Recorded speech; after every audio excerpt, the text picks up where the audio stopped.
Sesuai kode saham Bukalapak yang sebentar lagi akan IPO, investor berharap bahwa masuknya Bukalapak ke BEI akan membuka era baru dalam sejarah IHSG, di mana hingga sekarang masih didominasi oleh perusahaan-perusahaan perbankan konvensional. Di video ini kita akan bahas bisnis mereka, dari mana Bukalapak mendapatkan pemasukan, kinerja fundamental, persaingan pasar, beberapa poin minus Bukalapak yang harus diperhatikan, hingga prospek ke depan. Disclaimer, tidak ada rekomendasi apapun di dalam video ini. Selalu lakukan riset secara mandiri untuk segala keputusan investasi teman-teman. Sesuai rencana, Bukalapak akan melantai di bursa pada tanggal 6 Agustus. Jika teman-teman ingin memesan terlebih dahulu, bisa cek situs investor relation mereka. Di situ akan dijelaskan dengan lengkap tata cara pemesanannya. Harga penawaran awal di sekitar 750 hingga 850 per saham. Jumlah saham yang akan ditawarkan ke publik sebanyak 25,7 miliar lembar atau sebanyak maksimal 25% dari modal ditempatkan dan disetor setelah penawaran umum perdana saham. Bukalapak menargetkan dana sebesar 21,9 triliun dalam masa IPO ini. Ini adalah yang terbesar dalam sejarah BEI setelah sebelumnya Adro sebesar 12,2 triliun di 2008. Sebelum IPO, market cap Bukalapak diperkirakan di kisaran 6 miliar dolar. Sebesar apa 6 miliar dolar? Sebagai perbandingan, Jumia, e-commerce-nya Afrika memiliki market cap di sekitar 2 miliar dolar. Kupang, e-commerce asal Korea di sekitar 70 miliar dolar. Mercado Libre, e-commerce asal Amerika Latin di sekitar 75 miliar dolar. Sea Limited, pemilik Shopee, sekitar 143 miliar dolar. Alibaba di sekitar 575 miliar dolar, dan Amazon, e-commerce terbesar di dunia dengan market cap di sekitar 1,8 triliun dolar. Bukalapak awalnya didirikan pada 2010 oleh 3 founder, Ahmad Zaki, Muhammad Fajrin Rashid, dan Nugroho Heru Cahyono. Sekarang Bukalapak sudah sangat berkembang pesat menjadi salah satu e-commerce terbesar di Indonesia, bersaing ketat dengan Tokopedia dan Shopee. Bukalapak dipimpin oleh Rahmat Kaimuddin sebagai CEO, Teddy Utomo sebagai Presiden, Willik Salim sebagai COO, dan Natalia Firmansyah sebagai CFO. Saya sangat menyayangkan bahwa Bukalapak sejak akhir 2019 sudah tidak dipimpin oleh sang founder Ahmad Zaki yang posisinya sebagai CEO digantikan oleh Rahmat Kaimuddin. Saya tidak tahu alasan sesungguhnya kenapa Ahmad Zaki diganti, tapi mungkin saja erat kaitannya dengan persepsi publik yang menurun terhadap Bukalapak setelah tweet Ahmad Zaki yang cukup kontroversial tahun 2019 saat Pilpres berlangsung. Seharusnya perusahaan lebih baik tetap dipimpin oleh founder yang membesarkan dari awal agar visi dan jiwa perusahaan tetap original seperti Tokopedia yang masih dipimpin oleh William Tanuwijaya atau bahkan Tesla yang masih dipimpin langsung oleh Elon Musk. Bukalapak memiliki 3 lini bisnis utama, marketplace, mitra, dan buka pengadaan. Marketplace adalah platform e-commerce Bukalapak di mana penjual dan pembeli bisa saling bertransaksi barang fisik dan non-fisik seperti pulsa hingga pembayaran tagihan. Mitra adalah program dari Bukalapak di mana semua orang dari seluruh Indonesia bisa bergabung untuk bisa menjadi agen produk-produk yang dijual di Bukalapak. Dari ketiga lini bisnis, saya rasa program Mitra inilah yang difokuskan oleh Bukalapak. Konsep ini mengusung O2O atau online to offline. Bukalapak bekerjasama dengan warung-warung tradisional di seluruh penjuru Indonesia untuk mengubah konsep menjadi e-warung dengan Bukalapak yang menangani segala urusan logistik dan pengadaan barangnya. Berdasarkan data market share dari Frost & Sullivan, saat ini e-warung Bukalapak menguasai 39% sendiri market share di Indonesia. Tidak heran jika Bukalapak kelihatannya bakal fokus ke segmen mitra. Sedangkan buka pengadaan adalah marketplace yang bersifat B2B, di mana Bukalapak menjadi mitra untuk pengadaan barang. Ini adalah data pendapatan Bukalapak dari 2018 hingga 2020. Secara total, Bukalapak membukukan pendapatan neto sebesar 291,9 miliar di 2018, kemudian naik 1 triliun di 2019, dan di 2020 naik menjadi 1,35 triliun. Secara growth ini sudah cukup bagus. Sedangkan dalam 3 tahun terakhir dari 2018 hingga 2020, pendapatan terbesar masih dihasilkan dari marketplace. Jika kita breakdown pendapatan total di 2020 yang sebesar 1,35 triliun, marketplace menyumbang 1 triliun sendiri dari total pendapatan. Overall, pertumbuhan marketplace dan mitra terus bertumbuh dari 2018 hingga 2020. Hanya buka pengadaan yang kinerjanya mengalami penurunan dari 271,8 miliar di 2019 menjadi 120,9 miliar di 2020. Dari ketiga segmen bisnis tadi, ketiga-tiganya masih belum menghasilkan laba alias rugi. Teman-teman bisa cek di kinerja operasional per segmen tahun 2020 berikut. Mitra walaupun mencatatkan penjualan 198,8 miliar, tapi beban penjualan dan pemasaran masih lebih besar dengan 430 miliar. Buka pengadaan juga kinerja operasionalnya masih rugi 28,8 miliar. Sedangkan segmen marketplace juga membukukan kerugian 1,54 triliun yang disebabkan beban penjualan dan pemasaran sebesar 1 triliun dan beban umum dan administrasi sebesar 1,45 triliun. Jadi total rugi usaha di 2018 sebesar 2,28 triliun, 2019 2,84 triliun, dan di 2020 ruginya mengalami perbaikan menjadi 1,83 triliun. Biasanya metrik kinerja profitabilitas perusahaan e-commerce menggunakan GMV atau Gross Merchandise Value. Tapi Bukalapak menggunakan model TPV atau Total Processing Value. TPV ini dianggap Bukalapak lebih akurat untuk menggambarkan total transaksi yang sesungguhnya karena tidak memperhitungkan transaksi-transaksi yang batal yang masuk dalam perhitungan GMV. TPV singkatnya adalah total volume transaksi dari seluruh produk dan jasa yang terjual melalui platform Bukalapak. TPV 2018 28,3 miliar. 2019 naik menjadi 57,3 miliar, kemudian naik lagi menjadi 85 miliar di 2020.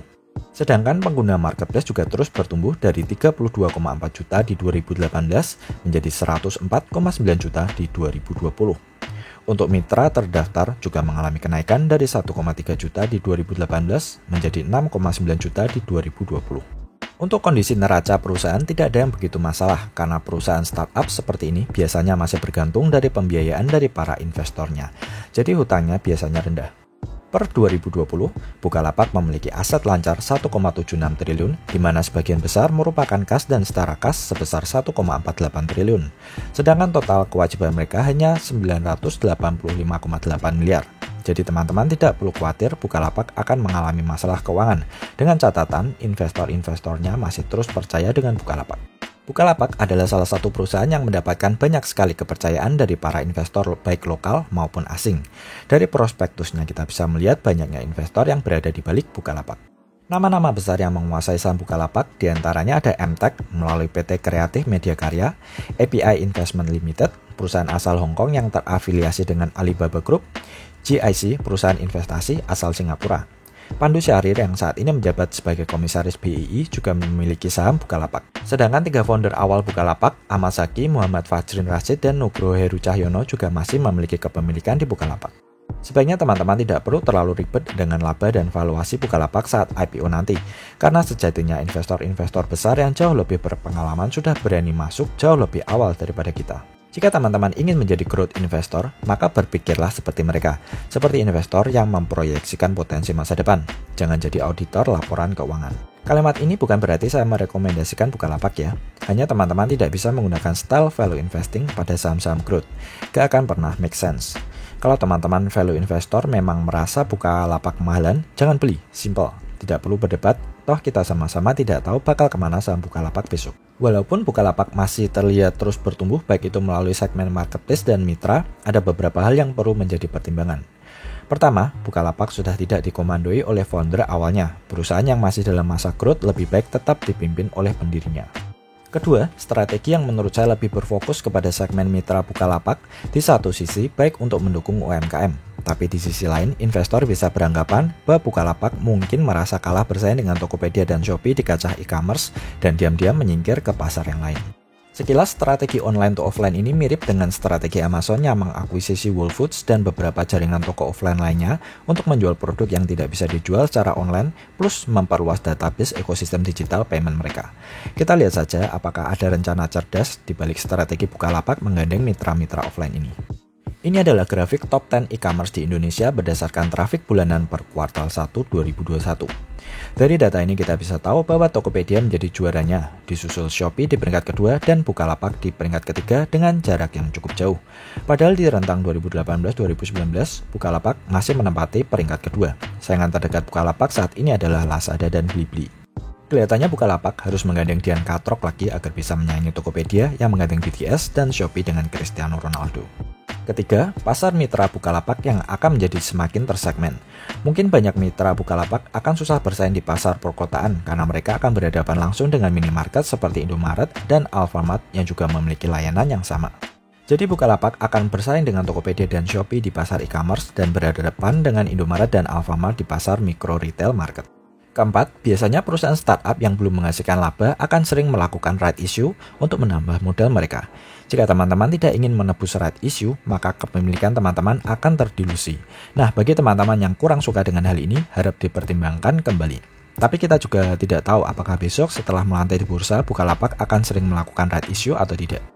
Kelima, yang agak aneh adalah IPO mereka yang terkesan buru-buru dan marketingnya yang sangat gencar sampai menggunakan iklan lewat Google dan kanal-kanal media lainnya.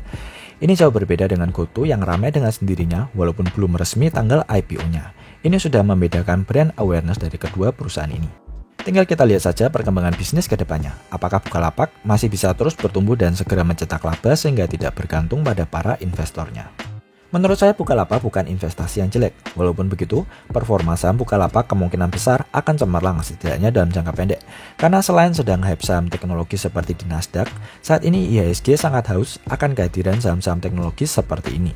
Bukalapak adalah startup unicorn pertama yang listing di BEI. Karena itu akan sangat berdampak negatif terhadap bursa Indonesia di mata investor global jika performanya tidak sesuai harapan. Belum lagi kemungkinan para manajer investasi yang akan memborong saham Bukalapak untuk mengisi portfolio reksadana saham-saham teknologinya. Kalau teman-teman lihat dari isi dari IDX Tekno, maka Bukalapaklah yang paling memiliki brand yang paling dikenal ketimbang saham-saham seperti MCAS atau DJII. Ini kalau Bukalapak masuk ke dalam IDX Tekno. Jika teman-teman yakin dengan Bukalapak ke depan, sebaiknya masuk bertahap saja, tidak perlu buru-buru beli saat IPO.